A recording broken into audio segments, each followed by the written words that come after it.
সম্মানিত স্যার যদি প্রস্তুত থাকেন, স্যারকে অনুরোধ করা গেল, স্যার আপনি ক্লাসটি শুরু করতে পারেন। প্লিজ স্যার আপনি শুরু করুন।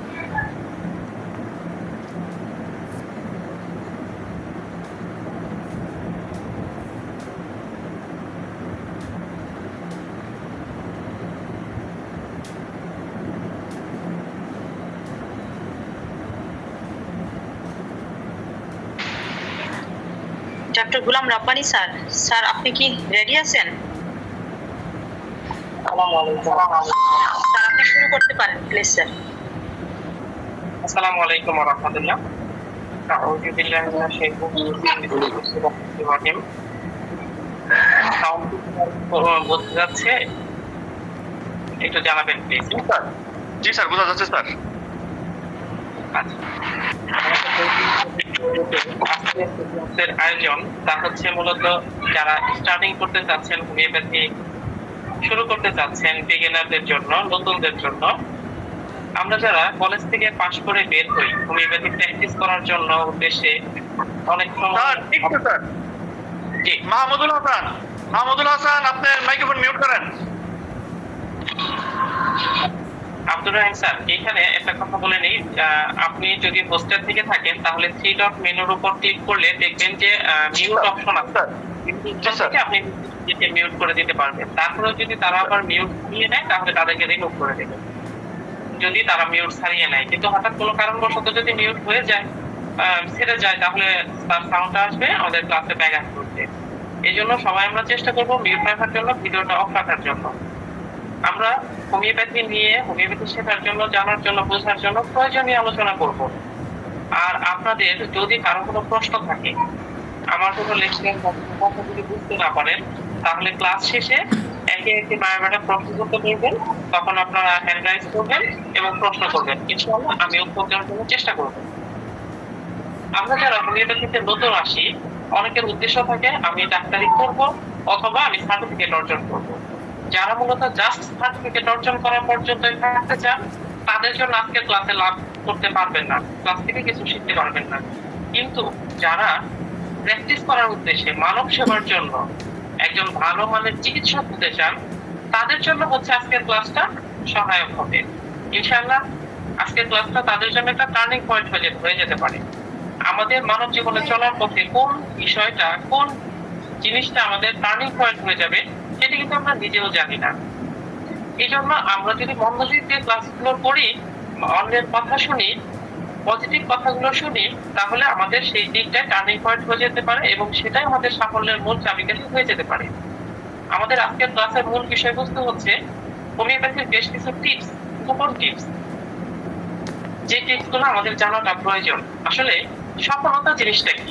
আমরা চিকিৎসক হিসেবে আমাদের সফলতা কি? আমরা একজন হোমিওপ্যাথ, সেই হিসেবে আমাদের একটা সফলতা থাকতে হবে, একটা এইম থাকতে হবে, লক্ষ্য থাকতে হবে। প্রতিটা রোগীর ক্ষেত্রে আমাদের একটা এইম থাকবে যে হ্যাঁ, এই রোগীটা যতক্ষণ না পূর্ব স্বাস্থ্যে ফিরে যায় ততক্ষণ পর্যন্ত আমার কাজটা চালিয়ে যেতে হবে। আমার কি কাজ? আমার যে দায়িত্ব রয়েছে সেই দায়িত্বটা আমার যথাযথভাবে পালন করতে হবে। কিরকম দায়িত্ব? মার্থা হ্যানিম্যান আমাদেরকে বলেছেন যে চিকিৎসকের সর্বোচ্চ এবং একমাত্র কাজ হচ্ছে পীড়িতকে সুস্থ করা। এটাকেই আরোগ্য বলা হয়। সুস্থ করা মানে পূর্ব স্বাস্থ্যে ফিরিয়ে দেওয়া। পূর্ব স্বাস্থ্যটা কি? অসুস্থ হওয়ার আগে যে স্বাস্থ্যটা ছিল সেই স্বাস্থ্যে ফিরিয়ে দেওয়া হচ্ছে চিকিৎসকের দায়িত্ব এবং তার একমাত্র কাজ, যাকে মহাত্মা হ্যানিম্যান মিশন হিসেবে আখ্যায়িত করেছেন। মিশন শব্দটার অনেক তাৎপর্য রয়েছে, যে কোনো গুরুত্বপূর্ণ কাজে দায়িত্বপ্রাপ্ত ব্যক্তিদের কাজের ক্ষেত্রে এই মিশন শব্দটা ব্যবহার করা হয়। তো আমাদের এই কাজটা কতটা গুরুত্বপূর্ণ আমরা যদি একটু গভীরভাবে অনুসন্ধান করি, তাহলে আমরা বুঝতে পারবো যে হ্যাঁ, আমাদের কাজটা হচ্ছে মানুষের জীবন মৃত্যু নিয়ে। এখানে কোনো হেয়ালিপনা খাটবে না, কোনো খামখেয়ালিপনা খাটবে না, কোনো মন মতলবী কিছু খাটবে না, কোনো কল্পনাপ্রসূত কিছু খাটবে না। হ্যানিম্যান সেটাই আমাদেরকে শিখিয়েছেন যে কোনো কল্পনার স্থান নেই এখানে, একদম বৈজ্ঞানিক সত্য। আজ থেকে 200 বছর আগে হোমিওপ্যাথি যখন মহাত্মা হ্যানিম্যান আবিষ্কার করেছেন, তখন সিম্পনা বা চায়না ওষুধ যে লক্ষণ উৎপাদন করেছে, আজকেও সেই ওষুধটা একই লক্ষণ উৎপাদন করে সুস্থ দেহে, আর অসুস্থ দেহে সেই লক্ষণগুলোই আরোগ্য করে। এটা যদি 500, 1000, 5000 বছর পরেও প্রুভিং করা হয়, তাহলেও একই ঘটবে।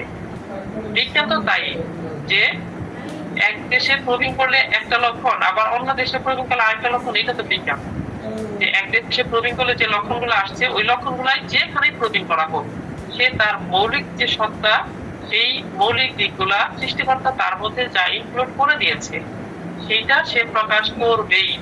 এবং কোথায় করবে?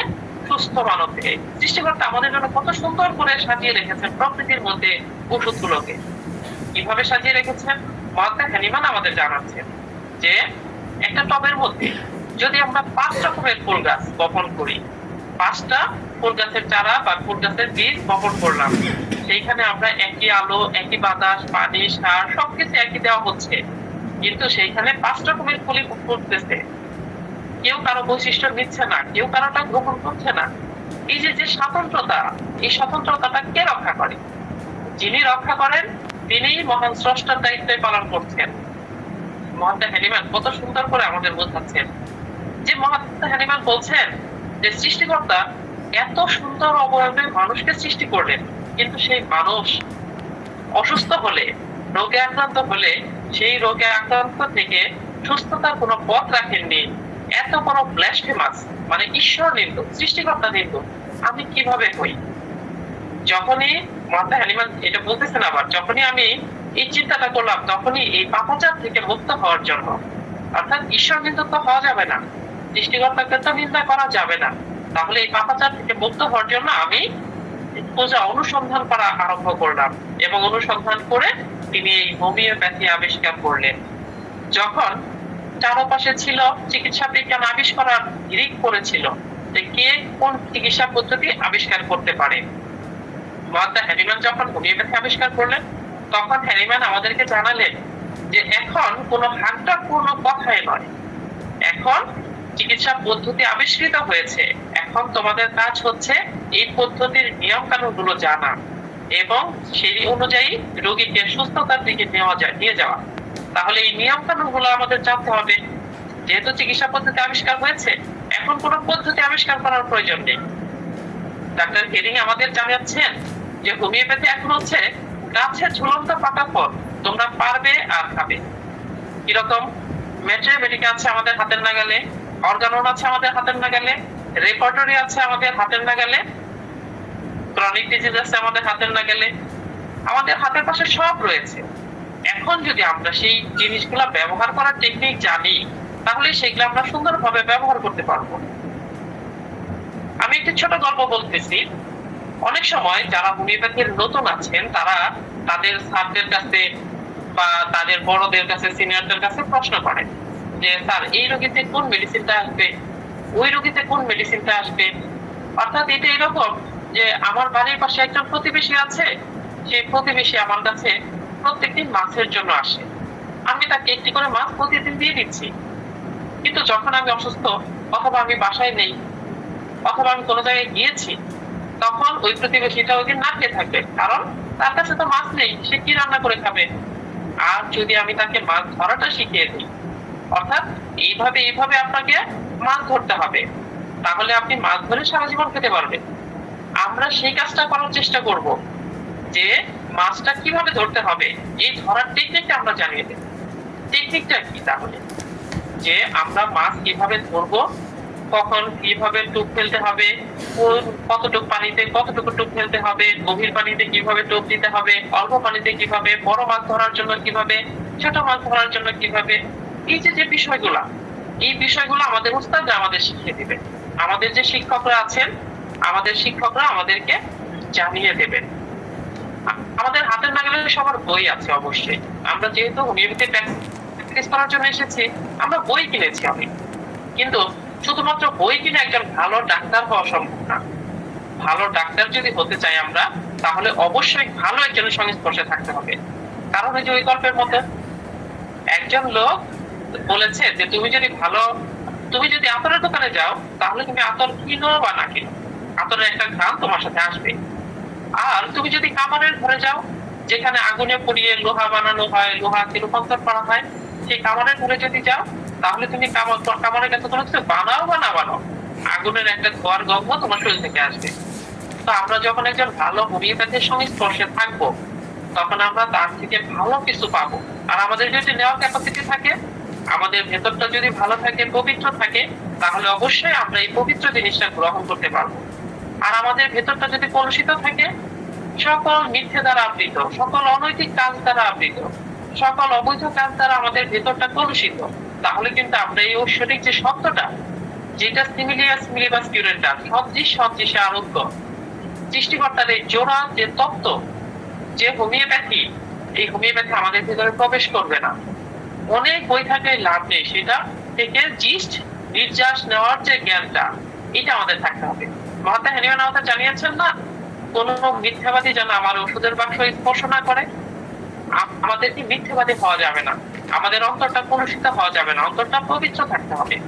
অর্থাৎ একটি পাত্রে যদি আমরা দুধ রাখি, সেই পাত্রে যদি আগে থেকে কোনো কিছু নেগেটিভ কিছু থেকে থাকে, একটু চুনা থেকে থাকে, একটু টক থেকে থাকে, যত ভালো দুধ আপনি পাত্রের মধ্যে রাখেন, দুধটা ভালো থাকবে না। ঠিক তেমনি আমাদের ভেতরটা যতদিন পরিষ্কার পরিচ্ছন্ন না হবে, ততদিন পর্যন্ত আমাদের এই হোমিওপ্যাথিটা আমাদের ভেতরে আসবে না। তাহলে আমাদের সর্বাগ্রে কি করতে হবে? নিজেকে পরিশুদ্ধ করতে হবে, ভালো একজন মানুষ হতে হবে।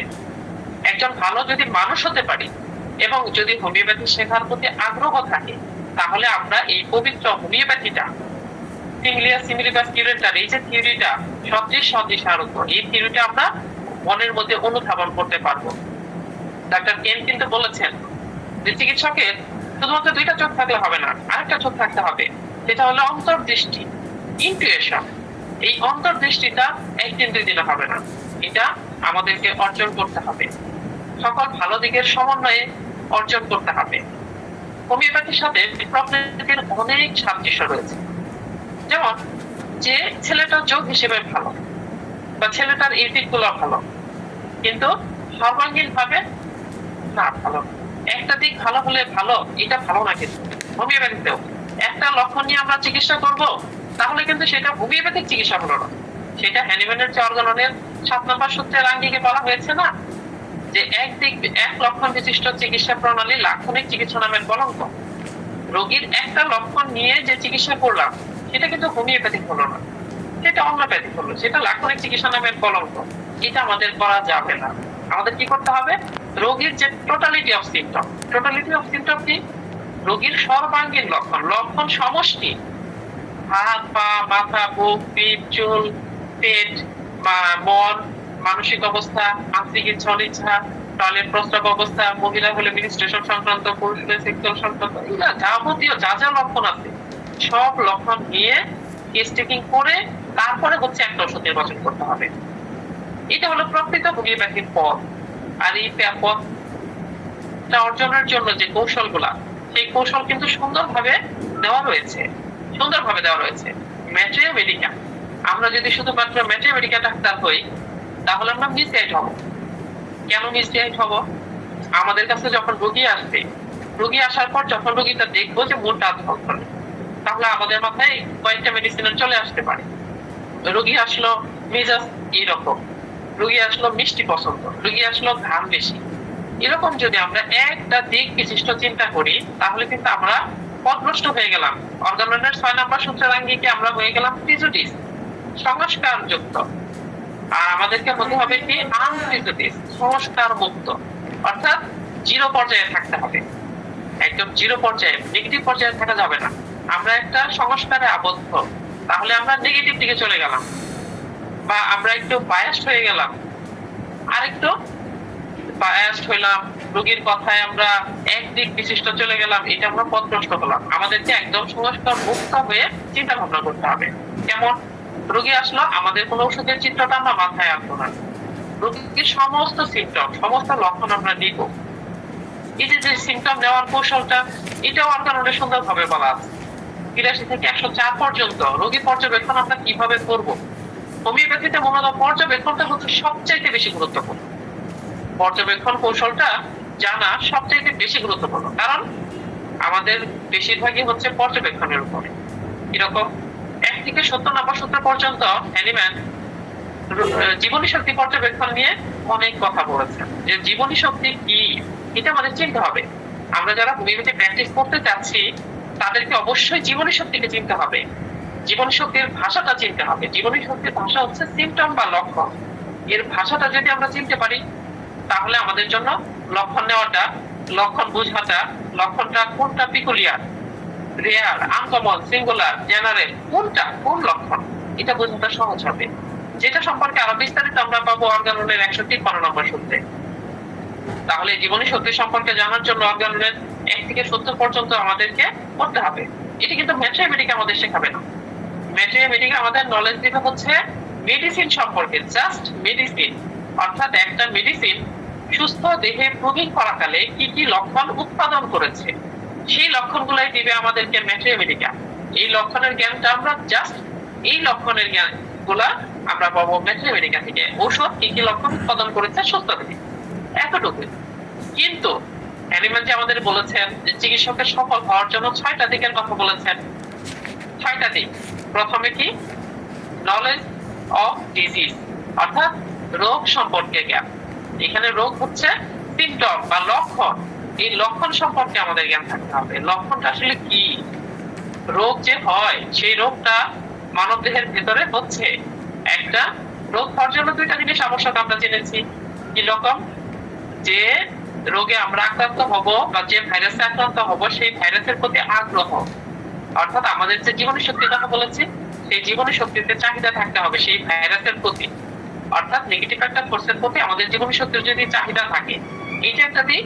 আর হচ্ছে সেই ভাইরাসটা, যে ভাইরাসে আক্রান্ত হব সেই ভাইরাসটা আমাদের পাশে উপস্থিত আছে। এই 2টার সফল সমন্বয় যখন ঘটবে তখন আমরা সেই রোগে আক্রান্ত হব। জীবনী শক্তি সেই রোগে আক্রান্ত হয়েছে। আক্রান্ত হওয়ার পর জীবনী শক্তি কতটা বুদ্ধিমান যে সে আক্রান্ত হওয়ার পর সেটা রোগ থেকে বাঁচার জন্য আমাদের দেহের মধ্যে দেহ থেকে কষ্টটা দূর করার জন্য সিমটম প্রকাশ করে, লক্ষণ প্রকাশ করে যে আমি এই রোগে আক্রান্ত হয়েছি, আমি এই সিমটম ম্যাথমেটিক্যাল কোন ওষুধ সুস্থ দেহে উৎপাদন করেছে সেই ওষুধটা আমাকে দাও। সেটা 2টা লক্ষণের মাধ্যমে প্রকাশ করতে পারে, একটা লক্ষণের মাধ্যমে করতে পারে যদি সেই একটা লক্ষণ টোটালিটির কেন্দ্রবিন্দু হয়, একদম মূল কেন্দ্রবিন্দু যদি একটা লক্ষণ হয়, অথবা 2টা বা 3টা লক্ষণ। ডাক্তার হেরিং যেমন বলেছেন একটি আসনের 3টি পায়ে যথেষ্ট আসনকে দণ্ডায়মান করার জন্য, ঠিক তেমনি একটা রোগীলিপিকে পরিপূর্ণ করার জন্য 3টা পিকুলিয়ার লক্ষণ যথেষ্ট।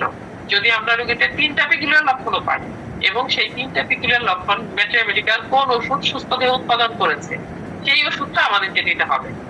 এই যে দেওয়ার যে বিষয়টা, এই সম্পর্কে অর্গাননে বলা আছে যে এটা আমরা কিভাবে নির্বাচন করব। এই ওষুধ সম্পর্কে আমাদের ম্যাথমেটিক্যাল, রোগ সম্পর্কে অর্গানন, তারপর হচ্ছে রোগের ওষুধ সঠিকভাবে যে নির্বাচন করার জ্ঞান, অর্থাৎ কেস টেকিং করে রিপার্টোরাইজিং যে করাটা, ওষুধ সঠিকভাবে নির্বাচন করার, সিমিলিমাপ করার এই জ্ঞানটা আমাদের অর্গানন দেবে, কিন্তু ম্যাথমেটিকা দেবে না। ম্যাথমেটিকা তো ওষুধ সম্পর্কে জ্ঞান, যেটা 1 নম্বরে হচ্ছে রোগ সম্পর্কে জ্ঞান, তারপরে হচ্ছে নলেজ অফ মেডিসিন, ওষুধ সম্পর্কে জ্ঞান, এরপরে হচ্ছে ওষুধ সঠিকভাবে নির্বাচন করার জ্ঞান, যে কিভাবে আমরা সঠিক ওষুধটা নির্বাচন করব এই রোগীর জন্য। আমার সামনে যে রোগীটা এসেছে সেই রোগীর জন্য ওষুধটা, যে সবজি ওষুধ সেই ওষুধটা আমরা কিভাবে নির্বাচন করব এই সম্পর্কে জ্ঞান।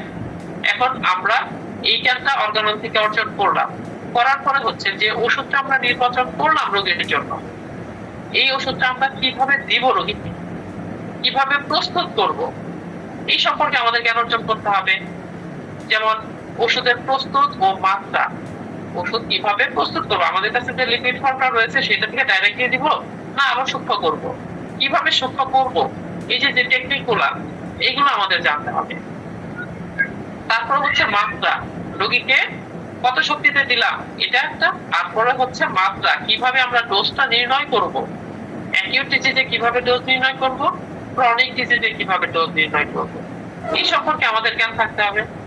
তারপর ওষুধটা প্রয়োগ করলাম, করার পরে হচ্ছে পুনঃপ্রয়োগ সম্পর্কে রিপিটেশন, অর্থাৎ এই ওষুধটার পরবর্তীতে যখন রোগী আসবে, যদি ক্রনিক ডিজিজ হয় তাহলে তো দ্বিতীয়বার, তৃতীয়, চতুর্থ অনেকবার আসতে হবে। যদি অ্যাকিউট ডিজিজ হয় তাহলে তো একবারের ওষুধে রোগী সুস্থ হয়ে যাবে।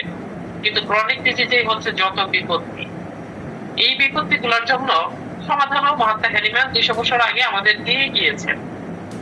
তাহলে এই পুনঃপ্রয়োগটা কেমন হবে, সেকেন্ড প্রেসক্রিপশনটা কেমন হবে, এই টোটাল বিষয় আমাদের টেকনিকগুলো জানতে হবে। এটা কিন্তু ম্যাথমেটিক্যাতে লেখা নেই যে সেকেন্ড প্রেসক্রিপশন কেমন হবে, কোনো রেপার্টরিতেও লেখা নেই যে সেকেন্ড প্রেসক্রিপশন কেমন হবে, কোনো ক্রনিক ডিজিজেও লেখা নেই যে সেকেন্ড প্রেসক্রিপশনটা কিরকম হবে, আর অন্যান্য বই তো বাদই দিলাম। তাহলে এই সমাধান সুন্দরভাবে মহাত্মা হ্যানিম্যান অর্গানের মধ্যে আমাদের দিয়ে গিয়েছেন যে সেকেন্ড প্রেসক্রিপশন কেমন হবে, রোগীর উন্নতি যে হচ্ছে, আমরা শুধু ওষুধই সেবন করাচ্ছি কিন্তু উন্নতি আমরা বুঝতেছি না। উন্নতি বোঝার জন্য হ্যানিম্যান কিন্তু আমাদের একটি মানদণ্ড দিয়েছেন, যেটা 253 নম্বরে সুন্দর করে মহাত্মা হ্যানিম্যান জানিয়ে দিয়েছেন এবং এর পাদটিকাতে সুন্দর করে বলেছেন যে ওষুধ সেবন করাচ্ছি, ওষুধটা কাজ করতেছে কিনা এটা আমাদের বুঝতে হবে। এটা যদি না বুঝি, এটা যদি না রোগীদেরকে বোঝাতে পারি, জানাতে পারি, তাহলে তো রোগী তার টিকবে না, বলবে যে না হোমিওপ্যাথিতে কাজ হয় না, হোমিওপ্যাথিতে দেরিতে রোগ সারে, এরকম নানান অজুহাত দাঁড় করাবে। তাহলে এটা আমাদের জানতে হবে এবং রোগীদেরকে বোঝাতে হবে। এটা যদি আমরা বোঝাতে পারি এবং আমাদের প্রগনোসিস জ্ঞান যদি ভালো থাকে, অর্থাৎ যে রোগীটা আসছে সেই রোগীর রোগের ভাবি ফলটা কি হতে পারে, অর্থাৎ এই রোগে ভুগতে ভুগতে যদি সে অপচিকিৎসা নেয়, বিশুদ্ধ চিকিৎসা নেয়, তাহলে তার পরিণতি কি হতে পারে সেটা একজন ম্যাথমেটিক্যাল ডাক্তার বুঝতে পারবে না। সেটা বুঝতে পারবে অর্গানন পড়ুয়া ডাক্তার, যে ডাক্তার অর্গানন বুঝেন এবং সেটা তাত্ত্বিকভাবে প্রয়োগ করতে পারেন। তিনি বুঝতে পারবেন যে তার এই সিমটম গুলো এরকম অবস্থায় থাকতে থাকতে কোন পর্যায়ে যেতে পারে। তাহলে আমাদের রোগের প্রগনোসিস জানতে হবে। 5 নাম্বার 5টা বিষয়ে জ্ঞান অর্জন করলাম।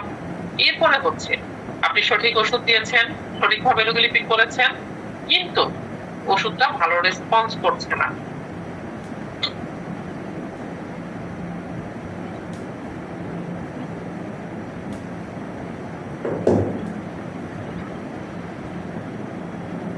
সঠিক ওষুধ দেওয়ার পরেও দেখা যাচ্ছে যে ওষুধ ভালো কাজ করতেছে না। কেন করতেছে না? তাহলে আরোগ্য পথের যে বাধাটা, এই বাধাটা কি আসলে? এই বাধাটা সম্পর্কে আমাদেরকে জানতে হবে।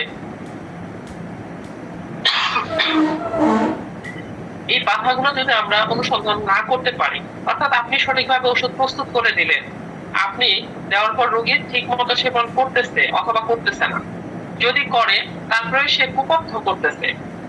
যেমন হ্যানিম্যানের সময়, মহাত্মা হ্যানিম্যানের সময়ই মহাত্মা হ্যানিম্যান একটা মহিলাকে সিপিয়া দিয়েছেন। সিপিয়া দেওয়ার পর রোগী 1 সপ্তাহ 2 সপ্তাহ 1 মাস পরে এসে বলতেছে, হ্যানিম্যান সাহেব আমার তো রোগ সারতেছে না, এখন কি করব? মহাত্মা হ্যানিম্যান দৃঢ় প্রত্যয়ী ছিলেন। তিনি নির্বাচন করেছেন ওষুধ সিপিয়া, কিন্তু কাজ করবে না এরকম তো হওয়ার কথা না, এরকমটা হতেই পারে না। আমি সঠিকভাবে সিপিয়া নির্বাচন করেছি, এই রোগীর জন্য সিপিয়াটাই পারফেক্ট, তাহলে কাজ হচ্ছে না, কেন হচ্ছে না? এটা চিন্তা ভাবনা করে একদিন তিনি প্রাতঃ ভ্রমণে বের হলেন, সকালবেলায় হাঁটতে বের হলেন। বের হয়ে সেই রোগীর বাড়িতে গেলেন। বাড়িতে যাচ্ছিলেন, তখন খেয়াল করলেন যে মহিলাটা পাশে থেকে একটি কাঠের মগডাল ভেঙে দাঁত মেসওয়াক করতেছেন। তো যে মেসওয়াকের অংশটা তিনি ফেলে দিয়েছিল, যে মগডাল ভেঙে একটা অংশ ফেলে দিয়েছে আর একটা অংশ দিয়ে সে মেসওয়াক করতেছে, ওই মেসওয়াক যে করতেছিল মগডাল অংশটা সে করে নিয়ে আসলো। নিয়ে এসে সেটা পরীক্ষা করে দেখলেন যে এই ওষুধটা সিপিআর ক্রিয়াটাকে নষ্ট করে দেয়। তারপরে পরের দিন যখন রোগীটা আসলো, মহিলা আসার পর হ্যানিম্যান তাকে পরামর্শ দিলেন, আপনি যে গাছের ডাল দিয়ে দাঁত মেসওয়াক করেন সেটা করা বাদ দেন। সেটা করা বাদ দিয়েছে। বাদ দেওয়ার পরে তার রোগটা সেরে গিয়েছে। তাহলে দেখা যায় আরোগ্য পথে এটা একটা বাধা, এরকম আরো অনেকগুলো বাধা রয়েছে। সেই বাধাগুলো রোগীর পক্ষ থেকে হতে পারে, পারিপার্শ্বিক অবস্থা থেকে হতে পারে এবং কুপথের কারণে হতে পারে, যে কোনো কারণেই হতে পারে। চিকিৎসককে সেটা ফাইন্ড আউট করতে হবে, ফাইন্ড আউট করে সেটা রিমুভ করতে হবে। এই অভ্যাসটা আপনার ত্যাগ করতে হবে, কারণ হ্যানিম্যান আমাদের জানিয়েছেন যে আরোগ্যের জন্য সব দায়িত্ব চিকিৎসকের নয়, কিছু দায়িত্ব রোগীদেরও রয়েছে। রোগীদের দায়িত্ব কি? চিকিৎসক যে বিধিনিষেধগুলো বলবে সেগুলো অবশ্যই রোগীদের পালন করতে হবে, যেটা নিষেধ করবেন সেটা থেকে দূরে থাকতে হবে, আর যেগুলা করতে বলবেন সেটা অবশ্যই পালন করে চলতে হবে। নচেত সেই রোগীর সুস্থতা কখনোই অর্জিত হবে না। ওই রোগীটা শুধুমাত্র একের পর এক রোগে জর্জরিত হতে থাকবে। তাহলে এই বিষয়গুলো আমাদেরকে মাথায় রেখে সেকেন্ড প্রেসক্রিপশন এবং আরোগ্যের বাধাগুলো আমাদের জানতে হবে। যদি বাধা না জানি তাহলে রোগীকে মাসের পর মাস শুধুমাত্র ওষুধই সেবন করিয়ে যাব, কিন্তু রোগীর সুস্থতা অর্জিত হবে না, যেটা আমাদের সফল হওয়ার মূল চাবিকাঠি। সফল হওয়া কি? রোগীকে পূর্ব স্বাস্থ্যে ফিরিয়ে দেওয়া। আমাদের হোমিওপ্যাথিতে রোগী যখন সুস্থ হবে প্রতিটা কেসেই আমরা সফলতা অর্জন করতে পারবো। রোগীদের মুখে হাসি ফোটাতে পারবো। কারণ মহাত্মা হ্যানিম্যান বলেছেন যে সৃষ্টিকর্তা এত সুন্দরভাবে মানুষ সৃষ্টি করলেন, রোগী থেকে মুক্ত হওয়ার কোনো পথ তাকে এমনটা হতেই পারে না। এবং কোন ব্যাধিটা আরোগ্যযোগ্য, আরোগ্য হওয়ার মতো, সব ব্যাধি কি আরোগ্য হওয়ার মতো, সব ব্যাধি কি হোমিওপ্যাথিক চিকিৎসা ভালো হবে, এটাও তো চিকিৎসকের মাথায় থাকতে হবে। কোন ব্যাধিটা আরোগ্য হওয়ার মতো আর কোন ব্যাধিটা আরোগ্য হওয়ার মতো না, সেটা চিকিৎসকের জানতে হবে। সেটা জানার মানদণ্ড তো অজ্ঞানের 14 নম্বর সূত্রে হ্যানিম্যান বলে গিয়েছেন যে কোন ব্যাধিটা আরোগ্য হওয়ার মতো আর কোন ব্যাধিটা আরোগ্যযোগ্য না, সেইটা সম্পর্কে রোগীদেরকে সচেতন করতে হবে। যে ব্যাধি আরোগ্যযোগ্য নয় সেই ব্যাধি সম্পর্কে রোগীকে সরাসরি বলা যাবে না যে আপনার ব্যাধি এটা ভালো হবে না, এরকম ভাবে বলা যাবে না। তাহলে রোগীদের মনে একটা নেগেটিভ ইফেক্ট পড়বে এবং সেটা থেকেও রোগের উৎপত্তি হতে পারে। যেটা সম্পর্কে হ্যানিম্যান অর্গানুরে বলে যে আমরা যদি একটা নেগেটিভ ফোর্স রোগীর মধ্যে প্রবেশ করিয়ে দেই তাহলে সেটা থেকে রোগের সূচনা হতে পারে। আবার কোন রোগী তাকে যদি আমরা মিথ্যে আশ্বাস দিয়েও অভিনয় করে হলেও, ছলের মতো হলেও, চিকিৎসক যদি অভিনয় করে হলেও, মানসিক ব্যাধির ক্ষেত্রে সাধারণত ছলের ক্ষেত্রে ছল করা হয় রোগীদের সাথে অভিনয়ের মাধ্যমে, যেটা কোনো খারাপ কাজে ব্যয় হবে না, রোগীর সুস্থতার জন্য ব্যয় হবে, সেটা করার কেউ হ্যানিম্যান অনুমোদন দিয়েছেন। সেটার মাধ্যমেও রোগীরা একটা পজিটিভ দিকে ধাবিত হয়, সুস্থতার দিকে ধাবিত হয়, সাথে ঔষধ এবং তথ্যাবর্ধন। এই বিষয়গুলো আমাদের মাথায় রাখতে হবে। তাহলে এই যে 6টা বিষয়, যে রোগ সম্পর্কে জ্ঞান আমাদের থাকতে হবে, নলেজ অফ ডিজিজ, তারপরে ওষুধ সম্পর্কে থাকতে হবে, নলেজ অফ মেডিসিন, রোগে ওষুধ সঠিকভাবে যে নির্বাচন করার জ্ঞান, অর্থাৎ সিমিলিমাম করার যে জ্ঞান, অ্যাপ্লিকেশন করার যে জ্ঞান, সেই জ্ঞানটা আমাদের থাকতে হবে। আর সেই ওষুধটা আমরা কিভাবে প্রস্তুত করব, কোন মাত্রায় দিব এবং শক্তিতে দিব, সেই বিষয়টা আমাদের জানতে হবে। তারপরে রোগী যখন দ্বিতীয়বার আসবে তখন আমরা সেকেন্ড প্রেসক্রিপশন কিভাবে করব, কোন পর্যবেক্ষণ কিভাবে করব, সেই সম্পর্কে আমাদের জানতে হবে। তারপরে হচ্ছে এত কিছু করার পরেও রোগীর সুস্থতা অর্জন হচ্ছে না, তাহলে আরোগ্যের পথে যে বাধাগুলো আছে সেই বাধাগুলো সম্পর্কে জানতে হবে। এই 6টা বিষয় সম্পর্কে আমাদের জ্ঞান অর্জন করতে হবে। এই 6টা বিষয় সম্পর্কে জ্ঞান অর্জনের জন্য শুধু ম্যাট্রিমেডিক্যাল না, ম্যাট্রিমেডিক্যাল হচ্ছে 2 নম্বরের জন্য, যে ঔষধ সম্পর্কে জানার জন্য। রেপার্টরি হচ্ছে বৃদ্ধ মানুষের জন্য, বয়স্ক মানুষের জন্য, যারা ওষুধের সংখ্যাটাকে কমিয়ে আনতে একটু স্মরণ শক্তি কম থাকে তাদের ক্ষেত্রে। আমরা ইয়াং বয়সে ব্যবহার করতে পারি, কিন্তু সফটওয়্যার সাধারণত সফটওয়্যার আমাদের সৃজনী ক্ষমতাকে নষ্ট করে দিতে পারে। এই জন্য শুরুতে আমাদের সফটওয়্যার নির্ভর হওয়া যাবে না, যে শুরুতে আমি এআই ব্যবহার করলাম, আর্টিফিশিয়াল ইন্টেলিজেন্স ব্যবহার করলে আপনার যে বুদ্ধিমত্তা আছে সেই বুদ্ধিমত্তাটা আস্তে আস্তে নষ্ট হয়ে যাবে, আমাদের সৃজনশীলতা নষ্ট হয়ে যাবে। আমাদের যে আবিষ্কার করার জ্ঞান, প্রতিটা রোগীতেই তো আমরা আবিষ্কার করি। কি আবিষ্কার করি? এক একটা রোগ চিত্র আবিষ্কার করি। রোগী আসলো, রোগীর পাশে আমরা একটা এমন রোগ চিত্র আবিষ্কার করি যে রোগ চিত্রটা ম্যাট্রিমেডিক্যাল একটা ওষুধ উৎপাদন করেছে। সেই রোগ চিত্র আবিষ্কার করাটা হচ্ছে একটা শিল্পীর কাজ, যেটা অর্গানুরের 17 নম্বর সূত্রের ব্যাখ্যার মধ্যে দেওয়া হয়েছে যে শিল্পীর কাজ। শিল্পী যেমন একটি দৃশ্যকে আগে মনের মধ্যে ধারণ করে, একটি দৃশ্য, প্রাকৃতিক দৃশ্য মনের মধ্যে ধারণ করে সেই দৃশ্যটার একটা প্রতিচ্ছবি অঙ্কন করে তার মনের মাধুরী মিশিয়ে, ঠিক তেমনি রোগীদের ক্ষেত্রেও আমাদের এই শিল্পীর কাজটা কাজে লাগবে। কিরকম? রোগী আসার পর রোগীর যে রোগের চিত্রটা, এই চিত্রটা আমাদের আঁকতে হয়। আমরা রোগী লিপিতে ফুটিয়ে তুললাম এই রোগের যে রোগ চিত্র, এই রোগ চিত্রটা রোগী লিপিতে সুন্দরভাবে ফুটে উঠছে। আমরা যারা শুরুতে স্টার্টিং এ আছি তারা অবশ্যই রোগীদের যে অ্যাকিউট কেস টেকিং করব, সেটাতে আমরা কেস টেকিং করব। রোগীদের ক্ষেত্রে প্রথমে অ্যাকিউট কেস, একটা জ্বর নিয়ে আসলো, সেক্ষেত্রে আমরা ওষুধ নির্বাচন যে করবো, রোগীর মুখের কথা শুনলাম আর ওষুধ দিয়ে দিলাম না, তা কখনো করবো না। আমাদের জানার জন্য, আমাদের জ্ঞান বৃদ্ধির জন্য আমরা সেখানে রোগীলিপি করবো। জ্বর আসছে, জ্বরের সংক্রান্ত যে সিমটম গুলা, সেই সিমটম গুলো আমরা নিলাম। জ্বর অবস্থার কি সিমটম এবং জ্বর ছাড়ার সময় কেমন হয়, জ্বর ছেড়ে কতক্ষণ থাকে, অর্থাৎ তার পিপাসা, এরকম আনুষঙ্গিক টুকটাক যে বিষয়গুলো অ্যাকিউট কেসে রোগীলিপিতে ইনক্লুড করা দরকার, সেগুলো আমরা লিখবো। লিখে তারপর রোগীকে ওষুধ দিব। ওষুধ দেওয়ার পর তারপরে রোগী যখন সুস্থ হবে আসলো বা সুস্থ হয় নাই আসলো, তো সুস্থ হইলো, তাহলে আমরা রোগীলিপি থেকে চিন্তা করবো যে কোন কোন মেডিসিনের সাদৃশ্যের কারণে রোগীটা সুস্থ হয়েছে, এটা আমাদের জ্ঞান অর্জনের একটা মাধ্যম হবে। আর যদি সুস্থ না হয় তাহলে কেন সুস্থ হলো না, এই কেন উত্তর খুঁজতে আমাদেরকে আরো পড়াশোনা করতে হবে, ওই রোগীলিপি নিয়ে আমার স্টাডি করতে হবে, পড়তে হবে। তাহলে দেখতে পাবো আমার ল্যাকিংটা কোথায়, আমার ঘাটতিটা কোথায়, জ্ঞানের ঘাটতিটা কোন জায়গায়। তাহলে ওই ঘাটতিটা যখন আমরা বের করতে পারবো যে আমি তো এইখানে ঘাটতিটা ছিল, তাহলে আমার এইটুকু আরো পড়াশোনা বেশি করা দরকার। অ্যাকিউট কেসে ওষুধ নির্বাচন করাটা একদম পানির মতো সোজা।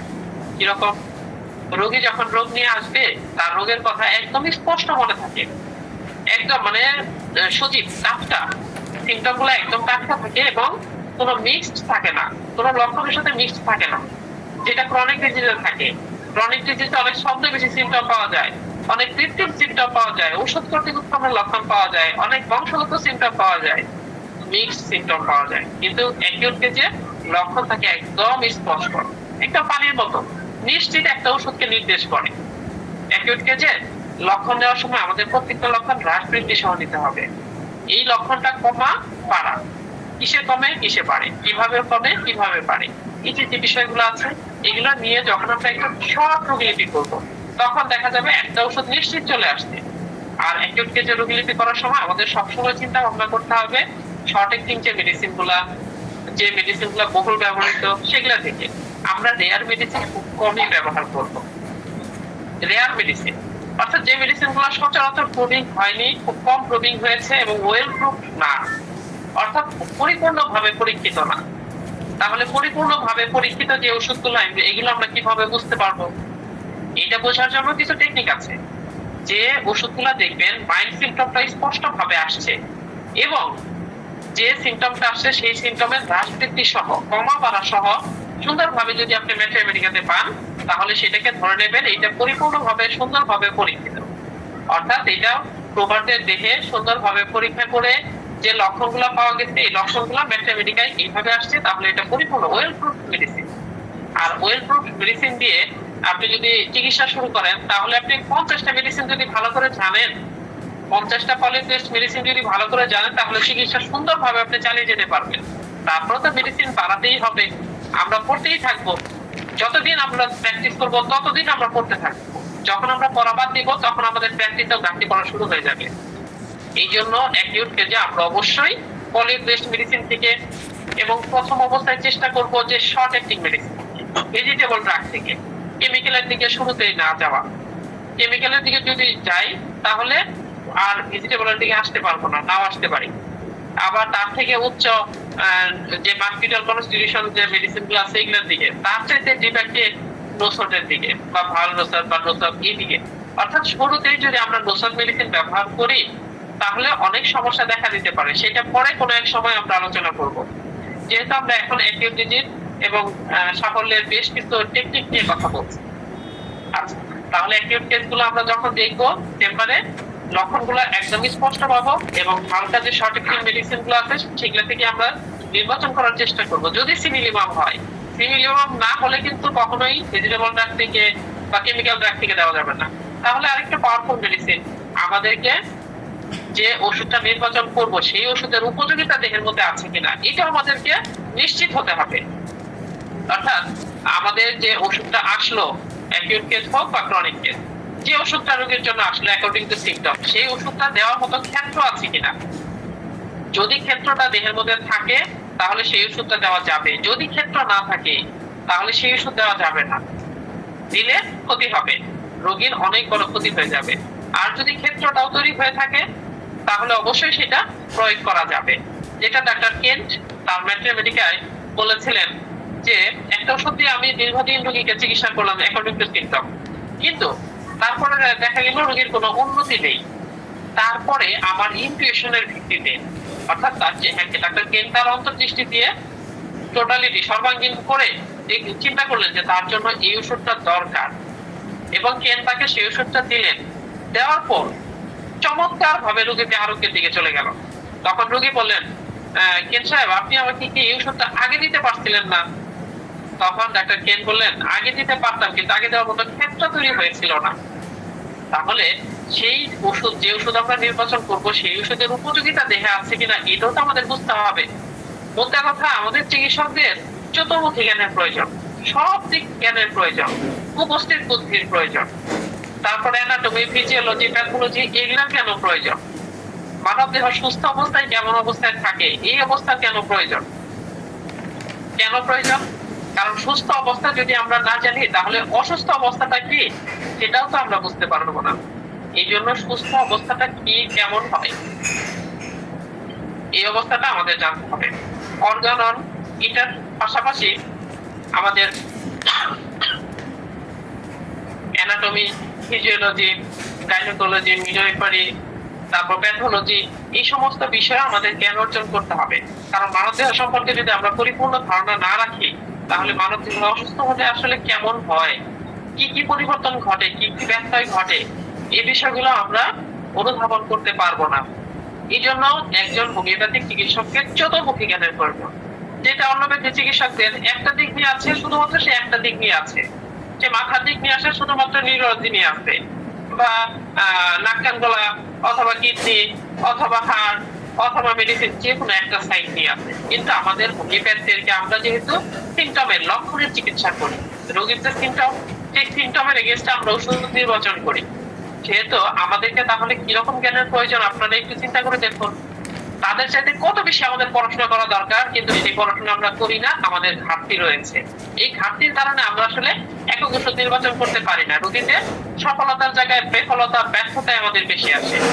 এই সফলতা অর্জন করতে হলে আমাদেরকে চতুর্মুখী জ্ঞান অবশ্যই অর্জন করতে হবে। তার আগে হচ্ছে আমাদেরকে অর্গাননের জ্ঞান অর্জন করতে হবে। আমি যতক্ষণ কথাগুলো বলেছি, আমি বেশিরভাগ কথা বলেছি হচ্ছে অর্গানন থেকে, কিন্তু আমাদের প্রচলিত শিক্ষা ব্যবস্থা অর্গানন থাকে সেকেলে বলা হয়, পুরনো বলা হয়, প্রাচীন বলা হয়। যে এটা কি কোরআন বা বাইবেল নাকি, যে এটা পরিবর্তন সংস্কার হইতো না, অ্যানিম্যাল বেঁচে থাকলে এখন অনেক সংস্কার করতেন, এরকম নানান কথা শুনতে হয়। আগে তো আমরা অর্গানন ষষ্ঠ সংস্করণটা বুঝে নেই, তারপরে যদি আপডেট প্রয়োজন হয় সপ্তম সংস্করণ, তাহলে কেউ একজন করবেন নিশ্চয়ই। 200 বছরে যদি করার মতো লোক থাকতেন তাহলে অবশ্যই করে ফেলতেন। আর যদি আমাদের এই সময়ে সেই রকম লোক আসে তাহলে হয়তো সপ্তম সংস্করণ তিনি করতেও পারেন। আমরা তো ষষ্ঠ সংস্করণটা বুঝে আগে চিকিৎসা দিয়ে দিই। যদি না বুঝি তাহলে আমাদের যে অ্যানিম্যাল যে বলেছেন প্যাথি আবিষ্কার করতে হবে। তখনকার মতো এখনো অনেক ডাক্তাররা নানান নাম নিয়ে প্যাথি আবিষ্কার করতেছে, হোমিওপ্যাথির নাম নিয়ে, যেটা অবাঞ্ছিত ছাড়া আর কিছুই না। অ্যানিম্যাল তাদেরকে অনেক কড়া ভাষায় জবাব দিয়েছে। আর অ্যানিম্যালের সময়ও এই অর্গাননকে না বুঝতে পারার জন্য অ্যানিম্যালের কাছে চিঠি লিখতেন যে হ্যানিম্যাল সাহেব, আপনি যে অর্গাননটা লিখছেন এই অর্গাননটা তো আমরা বুঝি না, এর চেয়ে সহজ কোনো কিছু কি আমাদেরকে দেওয়া যায়? তখন হ্যানিম্যাল তাদের উত্তরে বলেছিলেন যে অর্গাননে এত সুন্দর দিক নির্দেশনা থাকার পরেও আরো বিশেষ দিক নির্দেশনার জন্য প্রত্যাশা করা হয়। তাহলে এই অর্গাননটা যে আমরা অর্গানন করি, বিশেষ করে আমি বেশিরভাগই স্টুডেন্টের ক্ষেত্রে অর্গাননের কথাটা বলে থাকি যে আমরা যারা নবীন আছি তাদেরকে অর্গানন অবশ্যই করতে হবে। আমি সবাইকে পড়ার জন্য পরামর্শ দেই, হ্যানিম্যান সেটাই আমাদের পরামর্শ দিয়েছেন। আর এই অর্গাননকে বোঝার জন্য হ্যানিম্যান বলেছেন গ্রিক ও রোমানদের লেখা বেশি বেশি পড়ার জন্য। গ্রিকদের লেখাগুলো তখনকার সময় দর্শন টাইপের লেখা, গ্রিক রোমানদের, রোম সাম্রাজ্যের যে দার্শনিক টাইপের যে বইগুলো ছিল এগুলা পড়ার জন্য। আর হচ্ছে গণিতের বিদ্যা দরকার। গণিত অর্থাৎ অঙ্ক কষার পরে আমাদের কিন্তু রেজাল্ট একটাই হয়, যে যেভাবে কষে থাকুক রেজাল্ট কিন্তু একটাই হয়। হোমিওপ্যাথিতেও রোগী পর্যবেক্ষণ যে যেভাবেই করুক রেজাল্ট কিন্তু একটাই আসে, ওষুধ কিন্তু একটাই আসবে। এই জন্য মহাত্মা হ্যানিম্যান অর্গাননকে বোঝার জন্য আমাদের এই দিক নির্দেশনাগুলো দিয়েছেন। অর্গানন যদি জার্মান ভাষায় প্রথম লেখা হয়েছিল, যদি এতটাই সহজই হতো তাহলে জার্মান ভাষাবিদরা তো জার্মানিতেই ভাষাতেই বেশি পারদর্শী ছিল, তারা তাহলে কেন অর্গানন নিয়ে এত মাথা ব্যথা ছিল, অর্গানন বুঝতেন না? তাহলে অর্গানন বোঝার জন্য আমাদের যে আরেকটা চোখের দরকার সেটা হলো অন্তর্দৃষ্টি। সেই অন্তর্দৃষ্টি আমাদের চালু করতে হবে, জাগ্রত করতে হবে, তবেই আমরা অর্গাননকে অনুধাবন করতে পারবো, অন্তরের মধ্যে স্থান দিতে পারবো। যখন অর্গাননকে স্থান দিতে পারবো তখন মনে হবে যে হ্যাঁ, এখন আমার জীবনী শক্তি বোঝা হয়েছে 1 থেকে 70, 83 থেকে 104 আমার রোগী পর্যবেক্ষণ বোঝা হয়েছে, এরপরে 105 থেকে 145 ওষুধ পর্যবেক্ষণ। এই পর্যবেক্ষণের জ্ঞান ছাড়া, অর্থাৎ 104 থেকে 145 পর্যন্ত যে সূত্রগুলা, এই সূত্রগুলোর জ্ঞান ছাড়া যখন আমরা ম্যাথমেটিক্যাল অধ্যয়ন করব, আমিও যখন শুরু করি হোমিওপ্যাথি তখন ম্যাথমেটিক্যাল যা পড়তাম সব আমার সাথে মিলে যেত। তারপরে আরেকটা মেডিসিন যখন করতাম ওইটা আমার সাথে মিলে যেত, হ্যাঁ এই মেডিসিনটা আমার জন্য, ওই মেডিসিনটা আমার জন্য, ওই মেডিসিনটা আমার অমুক বন্ধুর জন্য, ওই মেডিসিনটা অমুক বন্ধুর জন্য, এইভাবে মিলে যেত। কিন্তু আসলে সেটা ছিল ভুল পথ, কারণ তখন আমার কোনো ধরনের জ্ঞানই ছিল না। এখন যা 1% 0.5% যা আছে তখন আমার 0% ছিল। কলেজ থেকে পাশ করে মনে করেছিলাম আমি ডাক্তার হয়ে গিয়েছি, একটা পড়াশোনার দরকার নেই, কিন্তু সেটা ছিল ভুল, সেটা আমার ভুল পদক্ষেপ ছিল। কিন্তু যখন আমি অর্গানন করা শুরু করেছি, এখন যখন এই অর্গানন একটু একটু 1% 0.5% বুঝতে শিখেছি, তখন মনে হচ্ছে আমার ওই দিনগুলা নিয়ে হাসি যে হ্যাঁ কতই না বোকা ছিলাম তখন। অথচ তখন ফার্স্ট পড়লে গাইডলাইন দেওয়ার মতো লোক ছিল না যে অর্গানন পড়ো, সবাই বলতো ম্যাথমেটিকা পড়ো, রেপার্টরি দেখো, ক্রনিক ডিজিজ দেখো, কিন্তু অর্গাননের কথা কেউ বলতো না, এই পরামর্শটা কেউ দিত না। যদি এই পরামর্শ দিত তাহলে শুরু থেকে আমি অর্গাননটা পড়বো। যদিও আলহামদুলিল্লাহ শুরু থেকে পড়া হয়েছে, সেকেন্ড ইয়ার থেকে অর্গানন করা শুরু হয়েছে, এখনো পড়তেছি, একটু একটু বোঝার চেষ্টা করতেছি। কিন্তু আমার যিনি উস্তাদ, তিনি যে অর্গানন অনুবাদ করেছেন, তিনি বলেন যে অর্গাননের একটু স্বাদ পেয়েছিলাম, কিন্তু সেটা অনুধাবন করে যেতে পারলাম না, অনুভব করে যেতে পারলাম না। তিনি এই কথা বলেন। তাহলে আমরা অর্গাননের কি জানি, কতটুকুই বা জানি? এটা হলো অন্ধের হাতি দর্শনের মতো। যিনি ওই হাতির দেওয়ালে হাত দিয়েছে, সে বলবে হাতি দেখতে দেওয়ালের মতো। যে হাতির পা ধরেছে সে অন্ধটা বলবে যে হাতি দেখতে খাম্বার মতো। যে হাতির সুর ধরেছে সে বলতেছে হাতি দেখতে এই ইয়ার মতো, সাপের মতো। আবার যে হাতির কান ধরেছে সে বলবে হাতি দেখতে কুলার মতো। এক একজনের এক একটা দৃষ্টিভঙ্গি। ওই রকম দৃষ্টিভঙ্গি আমরা এড়াতে পারি যদি আমাদের অর্গাননের 1 থেকে 291টা সূত্রের যে জ্ঞান, এই জ্ঞানটা আমরা ধাপে ধাপে সিরিয়ালি অর্জন করতে পারি। তাহলে এই জ্ঞান অর্জনের জন্য আমাদের কি করতে হবে? অর্গাননটাকে সেকেলে বলে বইয়ের সবার নিচের তাকে একদম ধুলো জমে ময়লা করে আছে, 6 মাসে একবার ব্যবহার করি কিনা সন্দেহ, ওই রকম ভাবে ফেলে রাখলে হবে না। সাফল্যের মূল চাবিকাঠি আপনার কাছেই রয়েছে, আপনার আলমারির যে নিচে ধুলো পড়া বইটা, সেই বইটার ভেতরেই রয়ে গিয়েছে।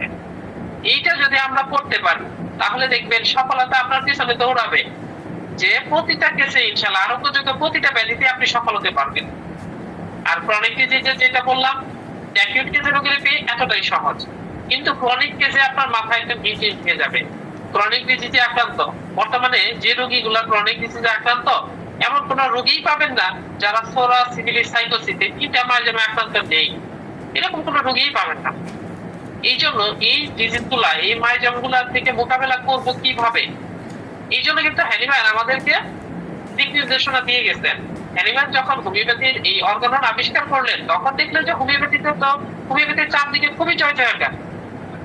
তো হ্যানিম্যান দেখলেন একটা রোগ হোমিওপ্যাথিতে সারতেছে, সারার পরে সেই রোগটা আবার ফিরে আসতেছে। কেন ফিরে আসতেছে? এরকম কিন্তু হওয়ার কথা না। রোগী যদি তার অনুকূল পরিবেশে থাকে, কোনো প্রতিকূল পরিবেশে না যায়, তাহলে সেই রোগটা আবার রিল্যাক্স করার কথা না। কেন হইতেছে? এই কেন রোগটা খুঁজতে তাকে 12 বছর গবেষণা করতে হয়েছিল, এবং এই 12 বছর গবেষণা যে করেছেন, সঙ্গে দেখেছিলেন 2 জন ছাত্রকে, যাতে তিনি মারা গেলেও তার এই আবিষ্কারটা হারিয়ে না যায়। যে 12 বছরের গবেষণার ফসল হচ্ছে ক্রনিক ডিজিজ বই, যেটা সোরা সিফিলিস এবং সাইটোসিস, এই 3টা মায়োজম নিয়ে।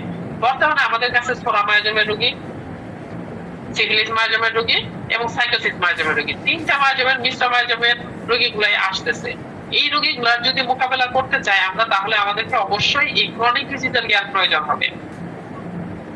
এই ক্রনিক ডিজিজের জ্ঞান ছাড়া আমরা একটা চিররোগীকেও সঠিক যে আরোগ্য, বিশুদ্ধ যে আরোগ্য, পূর্ব স্বাস্থ্য যে ফিরিয়ে দেওয়ার টেকনিক, এটা আমরা কখনোই বের করতে পারবো না, আবিষ্কার করতে পারবো না।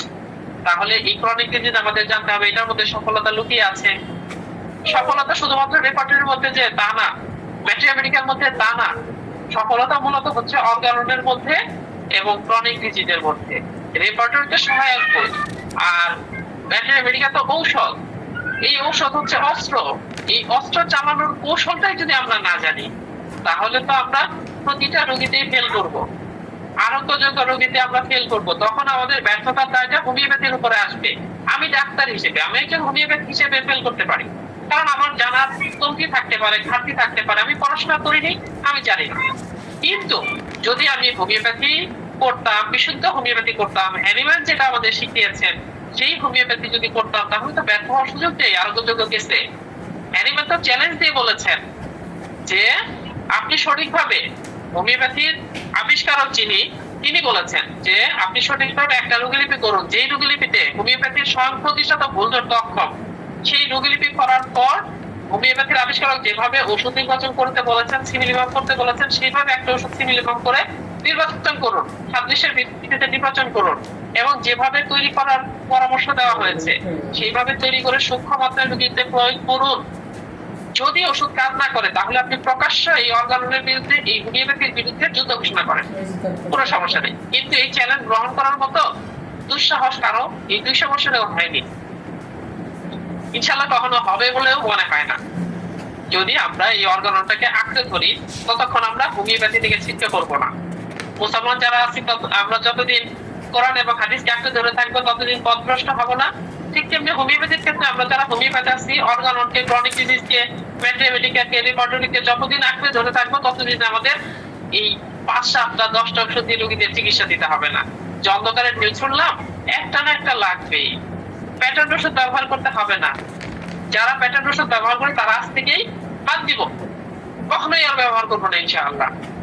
কারণ আমরা হোমিওপ্যাথ হব, ডাক্তার স্যামুয়েল হ্যানিম্যানের অনুসারী হব হোমিওপ্যাথিতে। তাহলে আমাদের পথভ্রষ্ট হওয়ার কোনো সুযোগ থাকবে না। আর যদি আমরা না করি তাহলে সেই মিথ্যে পথ অবলম্বন করতে হবে। কিন্তু হ্যানিম্যান তো আমাদের নিষেধ করেছেন কোন মিথ্যেবাদী যেন আমার ওষুধের বাক্স স্পর্শ না করে, তাহলে আমরা তো মিথ্যাবাদী হয়ে গেলাম। আর আমাদের কামাই রোজগার যাই কিছু করে, আমাদের ইবাদত বন্দেগী যাই কিছু করি, তার কবুল হওয়ার মূল শর্ত হচ্ছে হালাল রুজি অন্বেষণ করা। আমরা যখন মিথ্যা দ্বারা ইনকাম করবো তাহলে কিন্তু আমাদের ইবাদত বন্দেগী কোনোটাই কবুল হবে না, এটা আমাদের মাথায় রাখতে হবে। যাই হোক, অনেক কথা বলেছি। কোনো প্রশ্ন থাকলে, এখন যদি কোনো প্রশ্ন থাকে, 45 মিনিটের বেশি কথা বলা হয়েছে, আরো 15 মিনিট অথবা আধা ঘন্টা অথবা 1 ঘন্টা, যাই হোক, আপনাদের যদি প্রশ্ন থাকে তাহলে মায়া ম্যাডাম এক এক করে প্রশ্ন নিবেন এবং ইনশাআল্লাহ উত্তর দেওয়ার জন্য চেষ্টা করব। জি,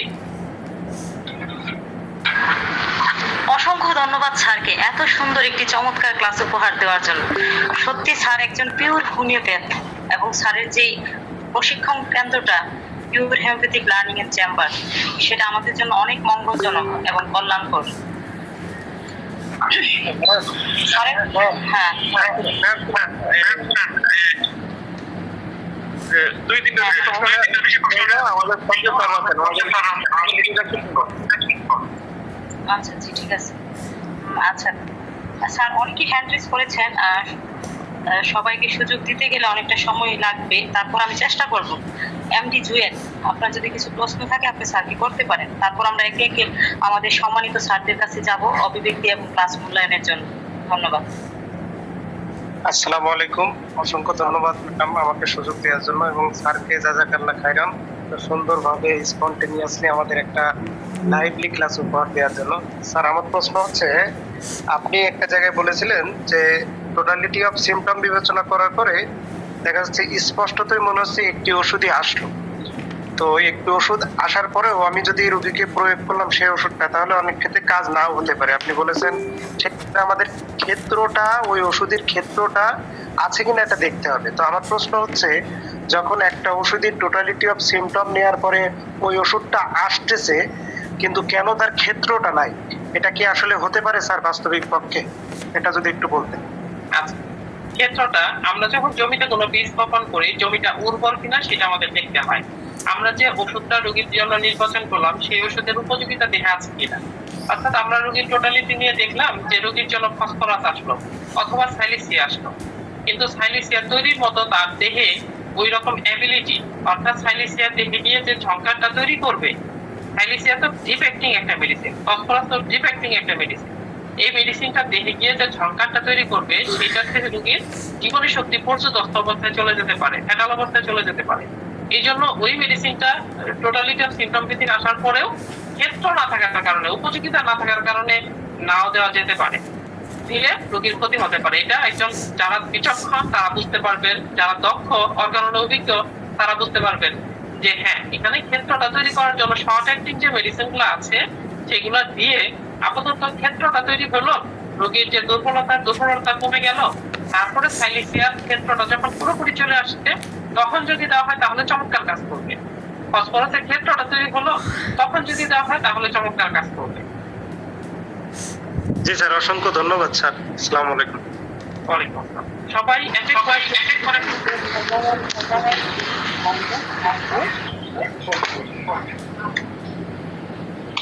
থ্যাংক ইউ। আমি এখন যাব আমাদের রাজেশদার কাছে। রাজেশ দা, আপনার প্রশ্ন থাকলে স্যারকে করতে পারেন প্লিজ। সরাসরি প্রশ্নটাই করি। প্রশ্নটা হচ্ছে হলো কি, আমরা তো জানি যে সুস্থ দেহে যে কোনো মেডিসিন আমাদের বিভিন্ন রোগ উৎপাদন করতে পারে, এবং ব্যাপারটা যদি এরকম হয় যে এমন একটা মেডিসিন একটা রোগীর ক্ষেত্রে সমস্ত ভাবে মিলে গেল, কিন্তু আমরা ম্যাটারিমেটিকাতে অথবা ল্যাবরেটরিতে পাইলাম না যে এই মেডিসিনটা এই রোগটা উৎপাদন করতে পারে, কিন্তু মেডিসিনটা পুরো রোগ চিত্রের সাথে মিলে গেল, তো সেই জায়গায় অর্গানন কি বলতেছে এবং আমরা এখানে কি করব? আচ্ছা, সুন্দর প্রশ্ন করেছেন। সৃষ্টিকর্তা এমন কোন রোগী আবিষ্কার করেন নাই যার জন্য ঔষধ না পাঠিয়েছেন। প্রকৃতির মধ্যে অবশ্যই ওষুধ বিচরণ করতেছে, ওষুধ আছে, এবং সেটা আমাদের ম্যাথমেটিক্যাতে আমরা ওষুধ প্রুভিং করেছি, ম্যাথমেটিক্যাতে এসেছে। যদি রোগীর টোটালিটি অফ সিমটম একটা ওষুধের মিলে যায়, যে রোগীর টোটালিটি অফ সিমটম যেটা রোগ চিত্র, সেই রোগ চিত্রটা ম্যাথমেটিক্যাল একটা ওষুধ সুস্থ থেকে উৎপাদন করেছে, তাহলে সেই ওষুধটাই রোগীকে দিতে হবে। আর যদি রোগীর অনেক মিক্স সিমটম থাকে, যেটা ক্রনিক ডিজিজের ক্ষেত্রে সাধারণত হয়ে থাকে, একটা ওষুধের মাথার সিমটম আসতেছে, একটা ওষুধের কাতরতা আসতেছে, একটা ওষুধের মানসিক অবস্থা আসতেছে, একটা ওষুধের পেটের অবস্থা আসতেছে, এক এক ওষুধের এক একটা খণ্ডচিত্র আসতেছে।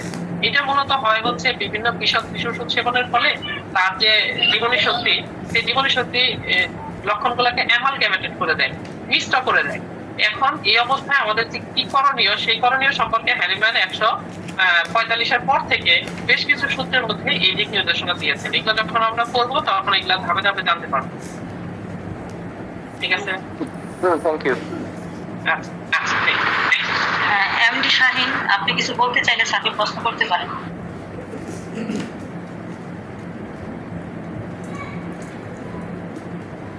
জি, ম্যাম, স্যারদের অনুভূতি শোনার অপেক্ষায় রইলাম।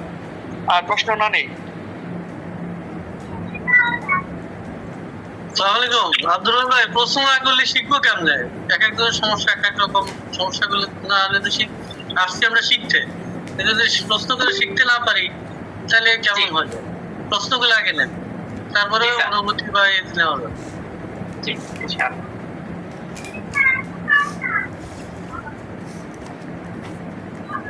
জি ম্যাডাম, প্রশ্ন নেন তাহলে। এমডি শাহিন, আপনি স্যারকে প্রশ্ন করুন, আপনাকে হ্যান্ড রেজ করতে দেখা গেছে। ওয়ালাইকুম আসসালাম। জি, বলুন। স্যার, আমি একদমই নতুন, এবার ফাইনাল ইয়ারে পড়তেছি ডিএইচএমএস। অর্গানন তো অনেক বই পাওয়া যায়, কার অনুবাদটা করলে আমরা সঠিক অর্গানন সম্পর্কে অবগত হব? আপনি অর্গাননটা দেখবেন আপনার কাছে কোনটা আছে, যদি সেটা করে বুঝতে পারেন তাহলে ভালো, আর যদি বুঝতে না পারেন তাহলে আমি যেটা সাজেস্ট করছি ডাক্তার রেজাল্ট করে স্যারেরটা, এটা করতে পারেন। আশা করি ইনশাআল্লাহ বুঝতে পারবেন। জি স্যার, ধন্যবাদ। অর্গানন করতে হবে, প্রচার করতে হবে। জি, নেক্সট প্রশ্ন। আর যদি কেউ থাকেন প্রশ্ন করতে পারেন স্যারকে। আর দেখা যাচ্ছে না হ্যান্ড রেজ। হ্যাঁ, জি বলেন। জি, আসসালামু আলাইকুম। আমার পেজটা দিয়ে ম্যাডাম, আমি খুব শেষের দিকে জয়েন করছি। আমি সিলেট থেকে বলছি, আমি গোলাম মুর্শিদ। ক্লাসটা তো আজকে শুরু হয়েছে, লেকচারটা আমি শুনতে পারিনি। এমনি যেহেতু আপনার সঞ্চালনায় আছেন, সপ্তাহে আমাদের কোন কোন দিন মানে ক্লাসটা হবে আর কি একটু জানতে ভালো হয়। আচ্ছা, এটা ক্লাসের পরে গ্রুপে দিয়ে দেওয়া হবে। আচ্ছা, থ্যাংক ইউ।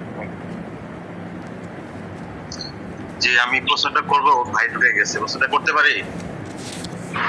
জি বলেন, প্রশ্ন করুন স্যারকে। জি, আমি খুবই নতুন, প্রথম বর্ষ পরীক্ষা দিলাম এবার। আমার প্রশ্নটা হচ্ছে, চিকিৎসা চলাকালীন সময়ে একজন চিররোগী যখন একজন ডাক্তারের কাছে যাবে, তখন ওই রোগীর আপনার চিকিৎসার সময় তার যে ধৈর্যটা, রোগীর ধৈর্যটা, কিভাবে একজন ডাক্তার রোগীকে এই বিষয়ে মানে ম্যানেজ করে নেবেন, এইটা আমার প্রশ্ন।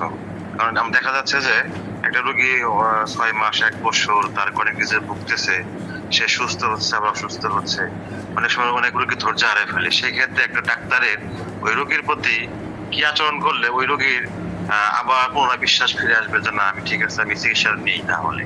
Thank you. আচ্ছা, আপনি আজাদ ভাই, আপনি একজন সন্তান হিসেবে আপনার মা বাবার সাথে কেমন আচরণ করলে আপনার মা বাবা আপনার প্রতি সন্তুষ্ট থাকবে?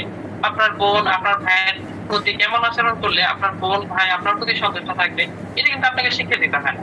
যে একজন ডাক্তার রোগীদের সাথে কেমন আচরণ করলে সে ক্রনিক ডিজিজের চিকিৎসা কন্টিনিউ করবে, এটা হলো চিকিৎসকের দক্ষতার উপরে ডিপেন্ড করে। চিকিৎসকের কথা বলার ধরন, রোগীদের সাথে আচরণ, বাচন ভঙ্গি, এগুলোর উপরে নির্ভর করে। আর আমি শুধু সান্ত্বনাই দিয়ে গেলাম 6 মাস 1 বছর কিন্তু চিকিৎসা নেবে না রোগীরা। রোগীদেরকে বোঝাতে হবে যে তার ক্রনিক ডিজিজ হয়েছে, এই ক্রনিক ডিজিজ থেকে মুক্তি পেতে হলে তাকে 6 মাস 1 বছর 1.5 বছর 2 বছর ওষুধ কন্টিনিউ করতেই হবে। যখন রোগীদেরকে আপনি বোঝাতে পারবেন একটি ডায়াবেটিস হয়েছে, সারা জীবন ওষুধ খাওয়ার পরামর্শ দিচ্ছে, হাই প্রেশার সারা জীবন ওষুধ খাওয়া, গ্যাস্ট্রিকের সমস্যা সারা জীবন, এরকম বেশ কিছু, থাইরয়েডের সমস্যা সারা জীবন, যে ক্রনিক ডিজিজটা মাইজমের আওতায় চলে গিয়েছে, সেই ক্রনিক ডিজিজ থেকে মুক্তি পেতে হলে তাকে অবশ্যই দীর্ঘদিন ওষুধ খেতেই হবে।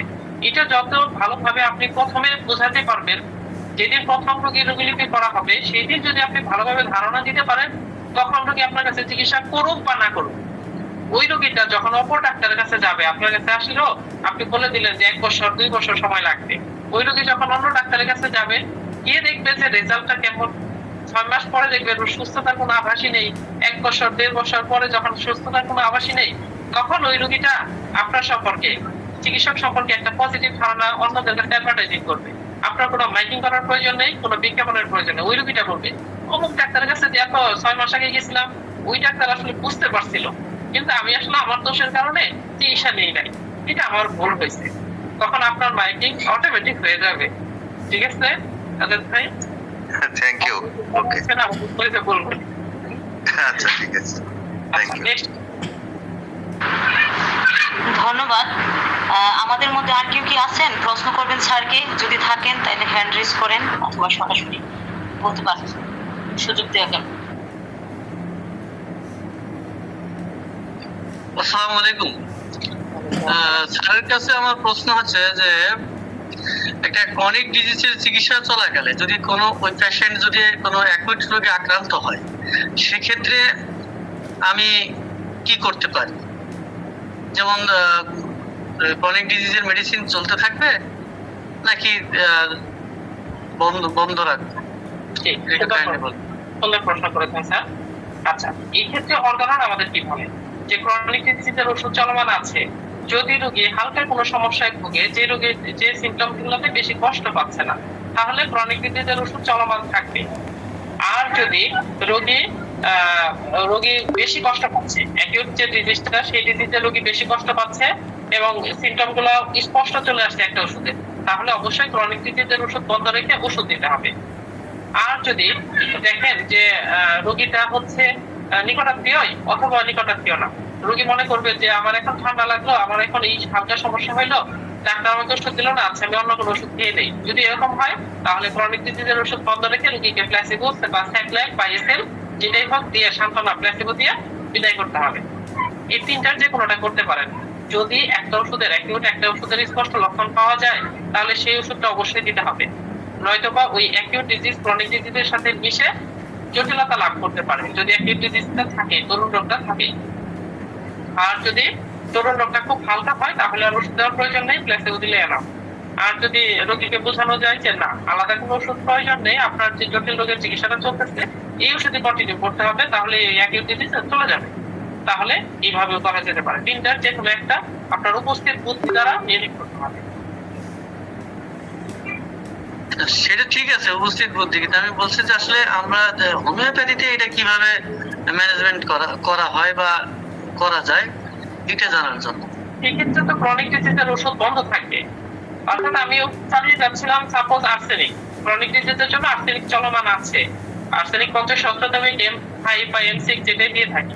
এখন সর্দি জ্বরে আক্রান্ত হলো, হালকা সর্দি জ্বর অথবা উদরাময় হলো, তাহলে আর্সেনিকটা বন্ধ থাকবে। উদরাময়টা যে হয়েছে সেই উদরাময়ের সিমটমটা কি, সেটা চায়না লাগবে না পডোফাইলাম লাগবে না নাক ভূমিকা লাগবে, তার জীবনে শক্তি আছে, সিমটম বলে দেবে। তার জন্য যদি পডোফাইলাম প্রয়োজন হয় তাহলে পডোফাইলাম দেব। পডোফাইলাম 1 সপ্তাহ, একটা অ্যাকিউট ভাইরাস সাধারণত 3 থেকে 5 দিন, 7 দিন বা 10 দিন, 14 দিন এর মধ্যেই চলে যায়। অ্যাকিউট ডিজিজ গুলো সাধারণত ফ্যাটাল পর্যায়ে হয়। যদি এরকম হয়ে থাকে তাহলে ওষুধ নির্বাচন করে ওষুধ দিতে হবে। ওষুধ দিলে ক্রনিক ডিজিজের যে আর্সেনিক চলতেছিল সেই আর্সেনিক বন্ধ থাকবে। পডোফাইলাম 3 দিন 5 দিন 7 দিন অর্থাৎ ঠিক হয়ে গেল, তারপরেও আরো 2 দিন ওষুধ 3 দিন ওষুধ খাওয়াইতে হবে যাতে ওই অ্যাকিউট ডিজিজটা রিল্যাপস না করে। তারপরে যখন পুরোপুরি ঠিক হয়ে গেছে তারপরে রোগী আপনাকে ফোনে জানাবে যে হ্যাঁ ডাক্তার সাহেব আমার তো উদাহরণময় ঠিক হয়ে গেছে, এখন কি আমি আগের ওষুধ কন্টিনিউ করবো না আসবো। যদি আপনি দেখেন তখন যে আগের সিমটম গুলো আবার চলে আসছে তাহলে আগের ওষুধটাই কন্টিনিউ করা যেতে পারে। যদি আগের ওষুধের ক্রিয়াকাল শেষ হয়ে থাকে, যে আমরা 50 মিনিট দিয়েছিলাম 15 দিন বা 20 দিন পর্যন্ত ক্রিয়া হয়েছে, তারপরে তাহলে নেক্সট পাওয়ারটা দিতে হবে, চেম্বারে আসতে হবে, অথবা যদি নেক্সট পাওয়ার আগে থেকে দিয়ে থাকে তাহলে নেক্সট পাওয়ার শুরু করতে বলবেন। সেটা এখন ক্লিয়ার হয়েছে? Thank you sir. স্যারকে অসংখ্য ধন্যবাদ। স্যারের কথাই শুধু অর্গানের গুরুত্ব প্রয়োজনীয়তার কথা এখানে বলা হচ্ছে। অর্থাৎ আমরা এখানে বুঝতে পারলাম যে আজকে যে অর্গানন ছাড়া পিওর হোমিওপ্যাথি পাওয়া যায় না। মেডিকেল ছাড়া যেমন মেডিসিন সিলেকশন করা যায় না, তেমনি অর্গাননের সূত্র ছাড়াও আমরা পিওর হোমিওপ্যাথিক হতে পারবো না। তাহলে আমি এখন আর কথা বাড়াই না, যেহেতু রাত্র অনেকটা হয়ে গেছে, আমরা এখন সরাসরি স্যারদের কাছে চলে যাচ্ছি। আমাদের সম্মানিত যে মিজানুর রহমান স্যার, স্যার আজকের কাজ সম্পর্কে এবং যদি সংযুক্তি করতে হয় আপনি স্যার মূল্যায়ন করুন।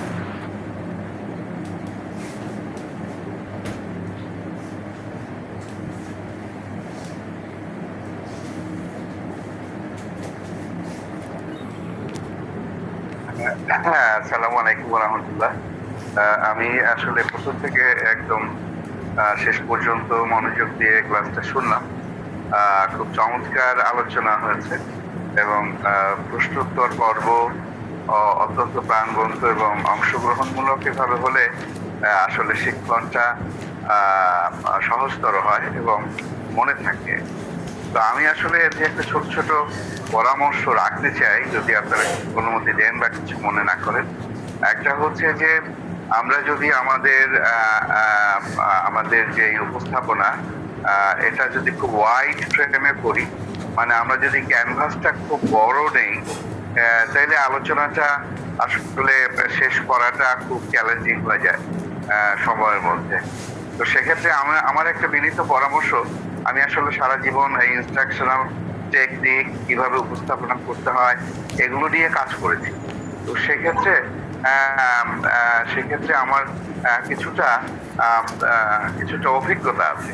তো সেই অধিকার নিয়ে বলছি যে প্রত্যেকটা আলোচনা অত্যন্ত ছোট ফ্রেমে করলে অল্প বিষয়বস্তু, যেমন আজকের আলোচনাটা পুরো অর্গানন সামনে নিয়ে আসলে আলোচনা করাটা খুব বিপজ্জনক এবং খুব চ্যালেঞ্জিং একটা ব্যাপার। যদিও যিনি বক্তা ছিলেন তিনি অসাধারণ কলা কৌশলে বিষয়টি উপস্থাপনা করেছেন এবং আমাদের যে কলা কৌশল আমাদের চিকিৎসা দেওয়ার ক্ষেত্রে অর্গানন ভিত্তিক এই আলোচনাটা নিয়ে আসছেন। কিন্তু আমাকে বললে আমি এত বড় ক্যানভাসে আমি লেকচার দিতে রাজি হতাম না। আমি আসলে অর্গানন নিয়ে কাজ করছি। তো সেক্ষেত্রে আমাকে হোমিও স্টাডি যখন ক্লাস নিতে বলে আমি খুব ছোট্ট ফ্রেমে ক্লাস নেই। যেমন আগামী ক্লাসটা আপনাদেরকে আমি বলি, 13 তারিখে হোমিও স্টাডির আমার একটা ক্লাস হবে। ওটা এখনো হয় না, নোটিশ হয় নাই, ওরা আমাকে জানিয়েছে। তো আমি এই পর্যায়ে ক্লাস দেব আর শুধুমাত্র একটা ছোট্ট বিষয়ের উপরে, এটা হচ্ছে দারুপের জহরত, দারুপ ট্রেজার। এখন দারুপ ট্রেজার এই কথাটা হয়তো অনেকের কাছে অপরিচিত হতে পারে। এটা হচ্ছে যে অর্গানন 6ষ্ঠ সংস্করণ যখন উদ্ধার করা হয়, এটা উদ্ধার করা হয় যে জায়গা থেকে, সেটা নাম হলো দারুপ এস্টেট। এটা বনি হোসেনের বংশধর যারা ছিলেন তাদের কাছ থেকে, এবং এইটা ইতিহাসে এটা দারুপ ট্রেজার নামে পরিচিত, দারুপের জহরত। তো এই উদ্ধার অভিযানটা নিয়ে হয়তো আমি কথা বলবো, আমি আর কিছু নিয়ে কথা বলবো না। আমি 6ষ্ঠ সংস্করণ নিয়ে একেবারেই ঢুকবো না, আমি অর্গাননের মধ্যেও ঢুকবো না, আমি শুধু দারুপের জহরত নিয়ে কথা বলবো। সেখানে কিছুটা মিরানির কথা আসবে সামান্য করে, আর বেশিরভাগটা আসবে যে আসলে কিভাবে এই সম্পদটা রক্ষা হয়েছে সেটা নিয়ে কথা বলতে চাইবো। তো এরকম ছোট্ট, আমি বলবো যে ছোট্ট ফোকাস করলে সেইটাকে অনেক বেশি অ্যাম্প্লিফাই করা যায়। এবং যারা নবীন শিক্ষার্থী যারা এখানে আসলে আসেন, তাদের মধ্যে প্রবীণরা আসেন কিছু, আর প্র্যাকটিশনাররা আসেন কিছু, আর শিক্ষকরা আসেন কিছু, আর বেশিরভাগ আসেন নবীন। তো সেই নবীনদেরকে গাইড করতে হলে আমাদের আসলে খুব ফোকাসড আলোচনা দরকার। একটু জায়গাতে আলো ফেলতে হবে টর্চের মতো, যাতে ওই জায়গাটা একদম ক্লিয়ারলি দেখা যায়। এখন খুব বড় ফ্রেমে সূর্যালোকের নিচে যদি আমি দাঁড়াই, তাহলে সমস্ত পৃথিবী দেখা যায়, তখন আসলে একটা আলোচনাকে আর ফোকাস করা যায় না। তো সেই বিষয়টাকে একটু মাথায় রাখতে হবে। আর আমি বিনীতভাবে অনুরোধ করবো, প্রত্যেকটা উপস্থাপনা 40 মিনিটের মধ্যে যদি শেষ করা যায়, যথাসময়ে শুরু করে, যখনই ঘন্টা বাজবে যে আমাদের 9:50 বক্তা শুরু করবেন আলোচনা, এবং হোমিওস্ট্যাটিকে যেভাবে হয় সেটা আমি বলছি যে 40 মিনিটে আলোচনা শেষ করে কমপক্ষে 15 মিনিট প্রশ্নোত্তর পর্ব থাকলে তাইলে হলো গিয়ে 55 মিনিট, আর 5 মিনিট সংযোজন পর্ব এটা রাখলেও হয়, না রাখলেও হয়, এটা খুব জরুরি কিছু না। তো সেভাবে আগালে আমার মনে হয় যে এই প্ল্যাটফর্মটা শত অংশগ্রহণকারীর অংশগ্রহণে এটা সমৃদ্ধ। সুতরাং এটাকে কার্যকর করতে হলে কিছু কলাকৌশল আমাদের লাগবেই। তো সেক্ষেত্রে আমরা এই কৌশলগুলো মনে রাখলে, যে ফোকাস করা, ছোট্ট খুব বিষয়কে নিয়ে এটাকে অ্যাম্প্লিফিকেশন করা, এটাকে বেশি করে আলো ফেলা, আরেকটা হচ্ছে প্রশ্নোত্তর পর্বটাকে রিচ করা, সময় মতন শুরু করা, সময় মতন শেষ করা, এবং 40 মিনিটের বেশি কোনো বক্তৃতা এটা মানুষ সাধারণভাবে অডিয়েন্স গ্রহণ করতে পারে না। এটা একটা আদর্শ ব্যবস্থা। 40 মিনিট কিন্তু একটা ক্লাসের একটা আদর্শ ব্যবস্থা। তো আমি সবিনয়ে অনুরোধ করব যে এটাকে মনে রাখার জন্য। আজকে যিনি বক্তা ছিলেন তাকে আন্তরিকভাবে ধন্যবাদ এবং স্যালিউট জানাই, যে এত বড় ফ্রেমে চমৎকার ভাবে তিনি আলোচনাকে এগিয়ে নিয়ে গেছেন। আর যিনি উপস্থাপনা করেছেন তাকেও ধন্যবাদ জানাই, যে তিনি বিনি সুতার মালা গেঁথে গেঁথে এগিয়ে গেছেন। সবাইকে আন্তরিক ধন্যবাদ যারা অংশগ্রহণ করেছেন, সবাইকে অভিবাদন, শুভরাত্রি, আসসালামু আলাইকুম ওয়া রাহমাতুল্লাহি ওয়া বারাকাতুহু। স্যারকে অসংখ্য ধন্যবাদ এত সুন্দর গুরুত্বপূর্ণ তথ্য দেওয়ার জন্য। আর স্যারের তথ্যগুলি আমরা মেনে চলার চেষ্টা করব এবং ইনশাআল্লাহ বাস্তবায়ন করার চেষ্টা করব। আমরা এখন যাবো আমাদের অত্যন্ত প্রিয় একজন sir, doctor Shahadat Hossain. Sir, আজকের ক্লাস সম্পর্কে আপনি যদি কিছু অভিব্যক্তি প্রকাশ করতেন। ধন্যবাদ আমার অত্যন্ত প্রিয় উপস্থাপিকা। আজকে যে ক্লাসটা করেছেন ডাক্তার গোলাম রব্বানী স্যার, আসলে স্যার এত সুন্দর করে পুরো বিষয়বস্তুটা সবার মাঝে তুলে ধরেছেন।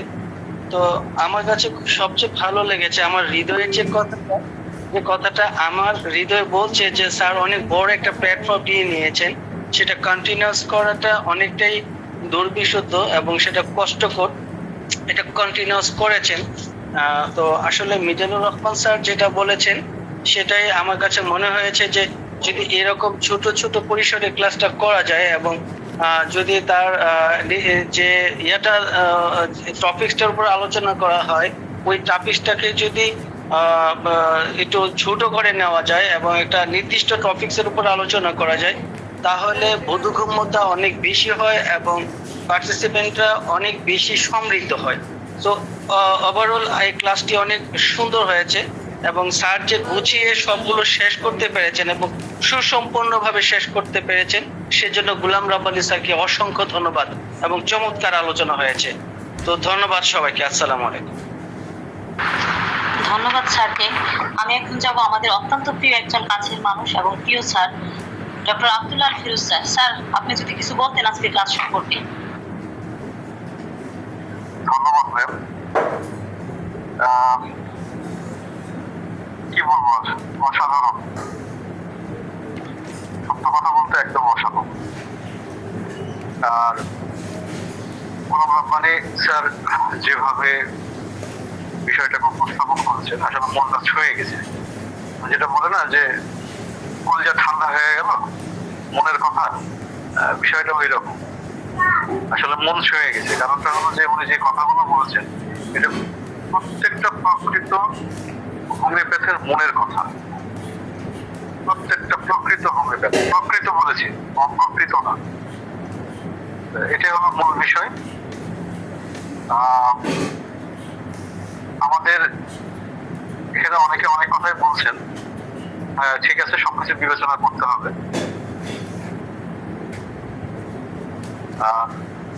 আমাদের যে অর্গানকে গুরুত্ব দিয়ে স্যার যেভাবে বলেছেন যে সাফল্যের চাবিকাঠি, আসলে প্রকৃত সাফল্য ওখানে লুকাই থাকে, কিন্তু আমরা সেই হিডেন টিজারটা আমরা দেখতে পাই না।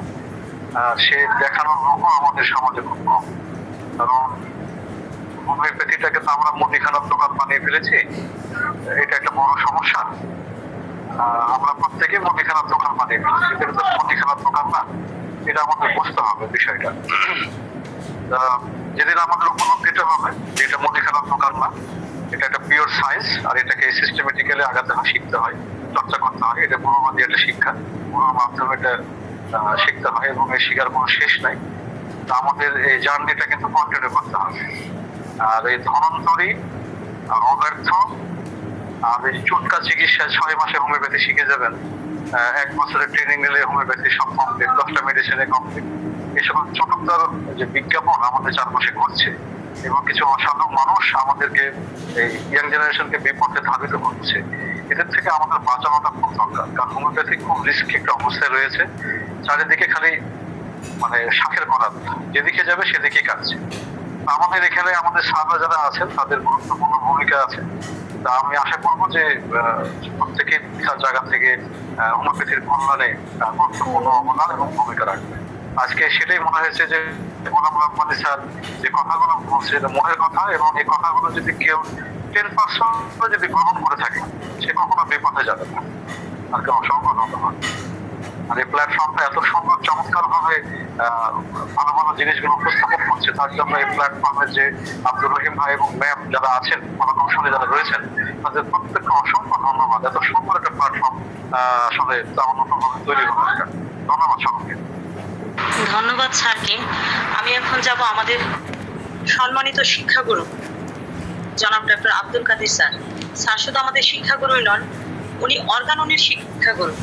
স্যার আজকের ক্লাস সম্পর্কে এবং সংযুক্তিকরণ আপনি করতে পারেন স্যার। আসসালামু আলাইকুম। আমি ভাষায় বলবো বুঝতেছি না, আজকের কথার যে পরিধিটা সুস্পষ্ট ভাষায় মিজানুর রহমান স্যার বলছেন। ওনার কথাগুলো আগেও আমি বক্তৃতা শুনেছি, স্যারের কথাগুলো অনেক বিশ্লেষণ ধর্মী।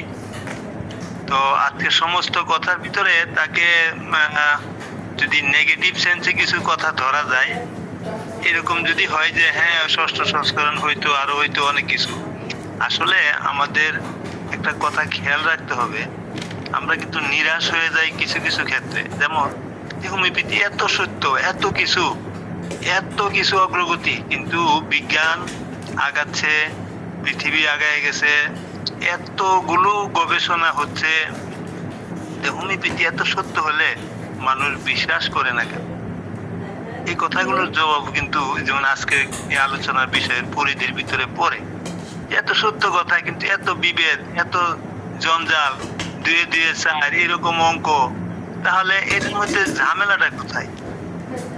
এই উত্তরটা কিন্তু 5 নম্বর সূত্রে দিয়েছেন হ্যানিম্যান, যে আসলে সত্যকে প্রকাশ করবে কম, মিথ্যার বেসারতি মানুষের মধ্যে বেশি হবে। অনেক জায়গায় অনেকগুলো হৃদয়ে লাগে। আমি মিজানুর রহমান স্যারের এই মর্মস্পর্শী কথাগুলো আমি মাঝে মধ্যে শুনি, স্পষ্ট ভাষাগুলো আমার খুবই মনে দাগ কাটে। যে এই অর্গানন নিয়ে আজকের যে উপস্থাপক, তার কাছ থেকেও এরকমের একটা পাইছি যে তার কথাগুলো হৃদয়ে লাগে, সমস্তগুলো একটা নীতিমালার মধ্যে আবদ্ধ। তাছাড়াও ওনার লেখনির মধ্যে এবং বর্তমান প্রেক্ষাপটে ওনার মাঝে মধ্যে লেখা স্ট্যাটাসগুলি দেখলে আমার ঠিকই অনেক শ্রদ্ধাবোধ এবং বিপ্লব যেটা করেন, এটা অবশ্যই আমাদের দরকার। আমরা আজকে 100-এর মতো লোক হয়েছি, আমরা যদি সত্যের পথের ধারক বাহক হই, তাহলে আমরা যদি 5 জন করে আমাদের অনুসারী তৈরি করতে পারি, তাহলে 500 লোক হয়ে যাবে। তারপরেও এইখানে কেন এত কিছু?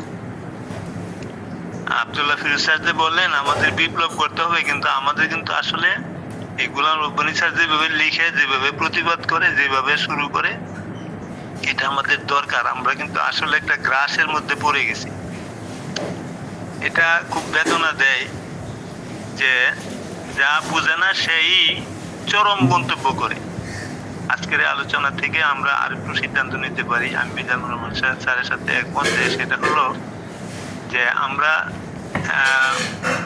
যতটুকুই করি আমরা অনুসারী তৈরি করব এবং নিজেকে গড়ে তুলব, এবং অর্গাননের যে নীতিমালা, শুধু অর্গাননের নীতিমালা নয়, হোমিওপ্যাথির যে নীতিমালা সবগুলো মিলাইয়া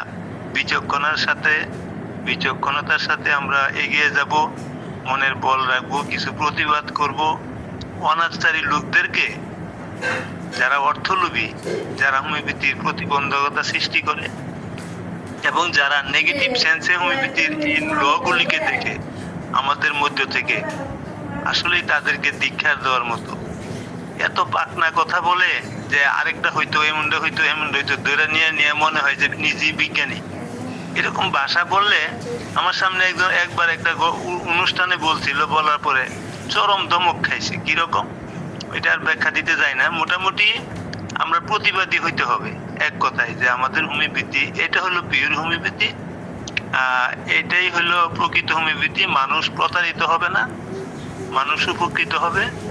যাই হোক, আমি কথা বাড়াবো না, আজকের আলোচনা অনেক সমৃদ্ধ হয়েছে। সকলের প্রতি কৃতজ্ঞতা, ভালোবাসা, শ্রদ্ধা রেখে আমার কথাগুলো শেষ করছি। আসসালামু আলাইকুম। স্যারকে অসংখ্য ধন্যবাদ এত সুন্দর তথ্যবহুল আলোচনার জন্য। আমরা এখন আজকে ক্লাসের শেষ সমাপনী বক্তব্যের জন্য যাব এই প্ল্যাটফর্ম যিনি সৃষ্টি করেছেন, যিনি পরিচালনা করছেন, পরিচালক আব্দুর রহিম সাহেবের কাছে। স্যার, আপনি আজকে ক্লাস সম্পর্কে এবং সমাপনী বক্তব্য রাখবেন। ম্যাম, আপনি সমাপ্তি ঘোষণা করে দেন, আপনি করে দেন। ধন্যবাদ স্যারকে। আসলে উনি সৃজনশীল একটি প্ল্যাটফর্ম সৃষ্টি করেছেন, যেখানে আমরা নতুন প্রতিদিন প্রত্যেক সপ্তাহে আমরা একটি করে ক্লাস পাচ্ছি এবং নতুন কিছু শিখতে পারতেছি। সপ্তাহে একটি পাচ্ছি, দুটিও পাচ্ছি, তো আমরা সেখান থেকে অনেক কিছু শিখতে পারতেছি, জানতে পারতেছি। আর আমাদের সম্মানিত স্যাররা আমাদেরকে অনেক কিছু উপহার দিচ্ছেন। তো আজকে গোলাম রব্বানী স্যারকে আবারও শুভেচ্ছা, আবারও ধন্যবাদ জানিয়ে আজকে ক্লাসটি এখানে শেষ করছি। পরবর্তী ক্লাসের দিক নির্দেশনা দেওয়া পর্যন্ত আমরা অপেক্ষা করব। ততদিন পর্যন্ত সবাই আমরা ভালো থাকবো, সুস্থ থাকবো। আল্লাহ হাফেজ, শুভরাত্রি, আসসালামু আলাইকুম।